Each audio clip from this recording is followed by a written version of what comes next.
The Game of Life and How to Play It by Florence Scovel Shinn. Chapter 1, The Game. Most people consider life a battle, but it is not a battle, it is a game.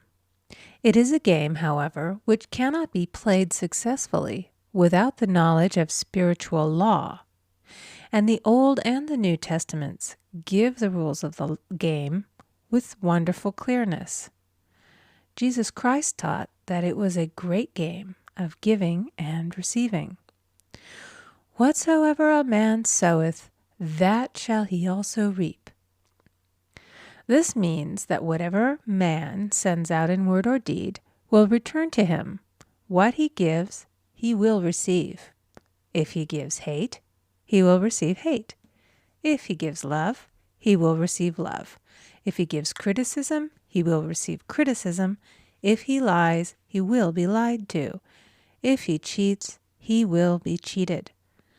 We are taught also that the imaging faculty plays a leading part in the game of life. Keep thy heart, or imagination, with all diligence, for out of it are the issues of life. Proverbs 4:23. This means that what man images sooner or later externalizes in his affairs. I know of a man who feared a certain disease. It was a very rare disease and difficult to get, but he pictured it continually and read about it until it manifested in his body and he died, the victim of distorted imagination. So we see, to play successfully the game of life, we must train the imaging faculty. A person with an imaging faculty trained to image only good brings into his life every righteous desire of his heart. Health, wealth, love, friends, perfect self-expression, his highest ideals. The imagination has been called the scissors of the mind, and it is ever cutting, day by day, the pictures man sees there, and sooner or later he meets his own creations in his outer world. To train the imagination successfully, man must understand the workings of his mind. The Greeks said, "Know thyself." There are three departments of the mind: the subconscious, conscious, and superconscious. The subconscious is simply power without direction. It is like steam or electricity, and it does what it is directed to. It has no power of induction. Whatever man feels deeply or images clearly is impressed upon the subconscious mind and carried out in minutest detail. For example, a woman I know, when a child, always made believe she was a widow. She dressed up in black clothes and wore a long black veil, and people thought she was very clever and amusing. She grew up and married a man with whom she was deeply in love. In a short time he died, and she wore black and a sweeping veil for many years. The picture of herself as a widow was so impressed upon the subconscious mind, and in due time worked itself out regardless of the havoc created. The conscious mind has been called mortal or carnal mind. It is the human mind and sees life as it appears to be. It sees death, disaster, sickness, poverty, and limitation of every kind, and it impresses the subconscious. The superconscious mind is the God mind within each man and is the realm of perfect ideas. In it is the perfect pattern spoken of by Plato, the divine design, for there is a divine design for each person. There is a place that you are to fill and no one else can fill, something you are to do which no one else can do. There is a perfect picture of this in the superconscious mind. It usually flashes across the conscious as an unattainable ideal, something too good to be true. In reality, it is man's true destiny or destination flashed to him from the infinite intelligence which is within himself. Many people, however, are in ignorance of their true destinies and are striving for things and situations which do not belong to them and would only bring failure and dissatisfaction if attained. For example, a woman came to me and asked me to speak the word that she would marry a certain man with whom she was very much in love. She called him A.B. I replied that this would be a violation of spiritual law, but that I would speak the word for the right man, the divine selection, the man who belonged to her by divine right.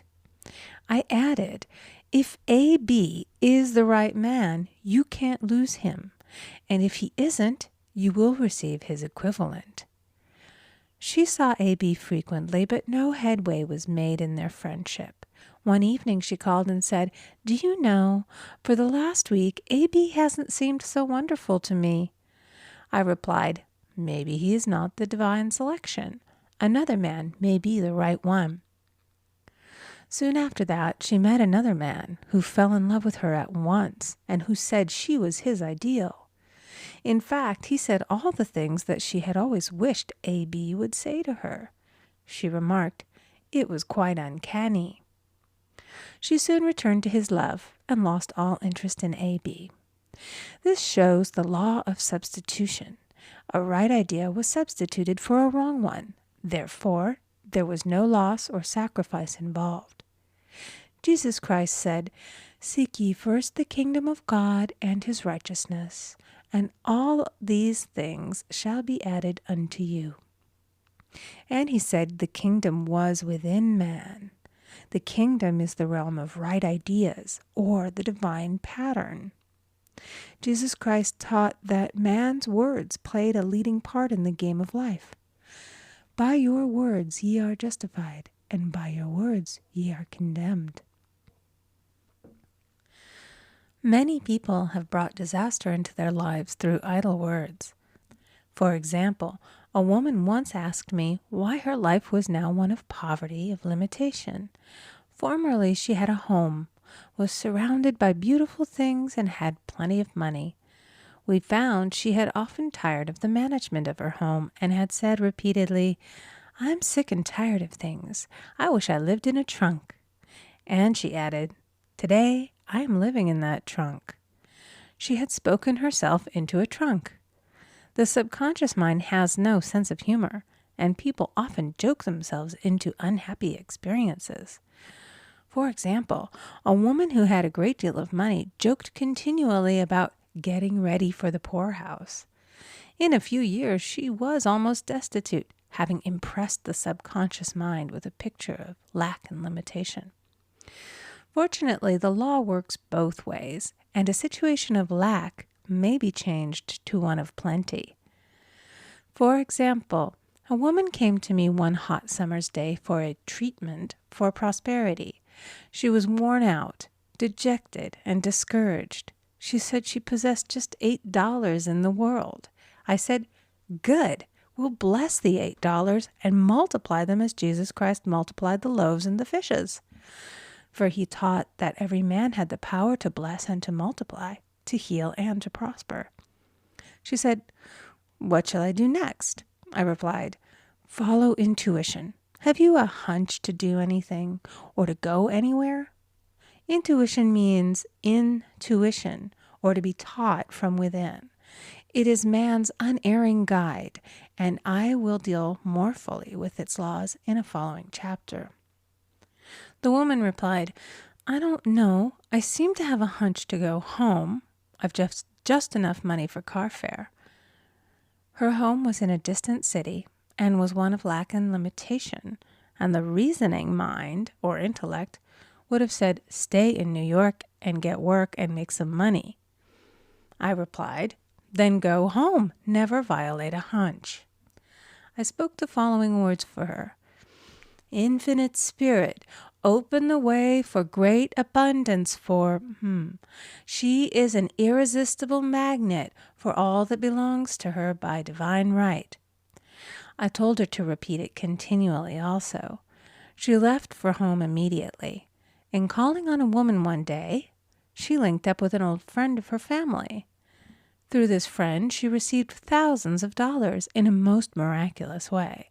She has said to me often, "Tell people about the woman who came to you with $8 and a hunch." There is always plenty on man's pathway, but it can only be brought into manifestation through desire, faith, or the spoken word.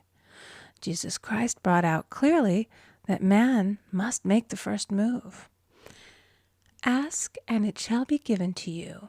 Seek, and ye shall find. Knock, and it shall be opened unto you. Matthew 7:7. In the scriptures we read, "Concerning the works of my hands, command ye me." Infinite intelligence, God, is ever ready to carry out man's smallest or greatest demands.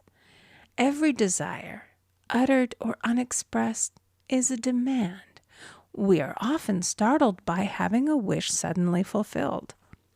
For example, one Easter, having seen many beautiful rose trees in the florist's windows, I wished I would receive one, and for an instant saw it mentally being carried in the door. Easter came, and with it a beautiful rose tree. I thanked my friend the following day and told her it was just what I had wanted. She replied, "I didn't send you a rose tree. I sent you lilies." The man had mixed the order and sent me a rose tree simply because I had started the law in action and I had to have a rose tree.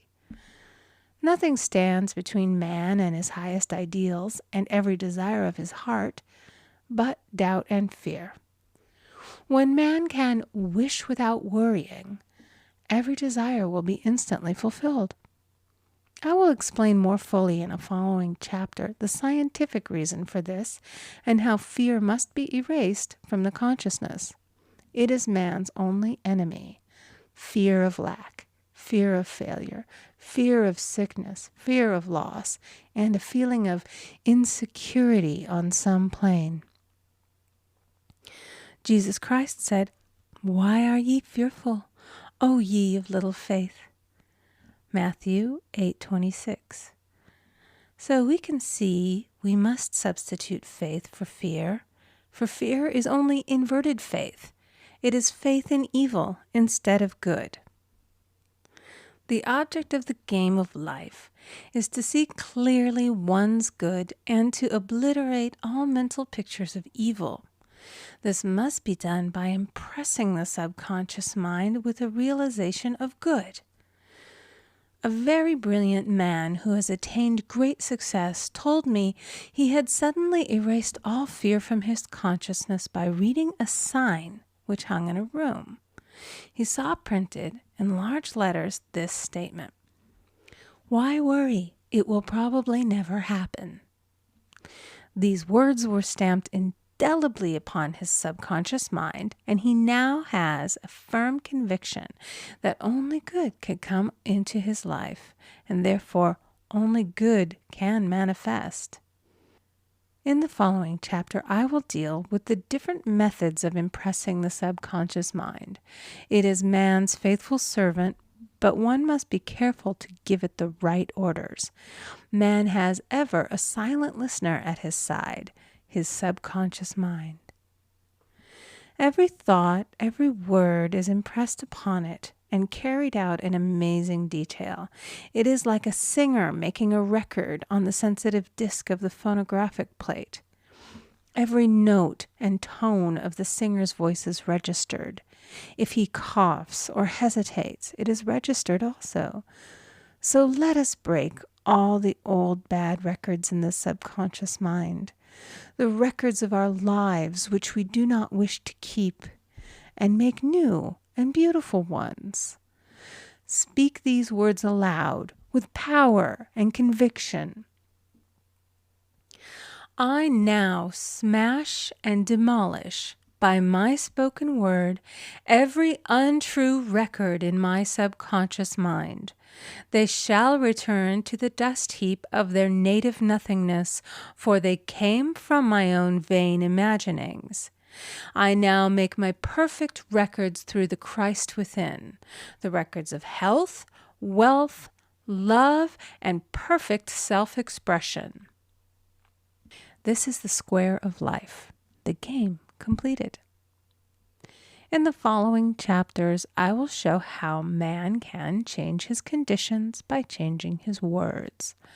Any man who does not know the power of the word is behind the times. Death and life are in